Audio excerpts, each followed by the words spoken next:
अस्सलामुअलैकुम। ये मैं नेशनल बैंक मॉडल कॉलोनी से ब्रांच मैनेजर बात कर रहा हूँ। आज सुबह हमारे पास नया कैश आया है जिसमें कि ये नोट हैं और 1000 के भी आए हैं, 500 के भी और 5000 के भी। सारा फ्रेश कैश है और इसमें जो है वो ये हालात हैं इन नोटों के ये। और इस तरह के कितने पैकेट चले गए हैं मुझे नहीं पता, अब लोग वापस लेकर आएंगे तो पता चलेगा। ये तो एक आदमी ने कस्टमर ने वापस किया है तो ये पता चला। इसके अलावा हमने एक और बंडल भी चेक किया, ये एक और पैकेट है, इसमें भी यही हाल है।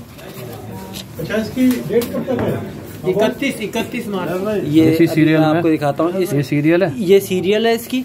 और इसमें ये एक नोट है 28 है, 29 इस तरह का, 29 इस तरह का। ये दो नोट, हर पैकेट में 2 नोट इस तरह से हैं। ये क्या सिलसिला है?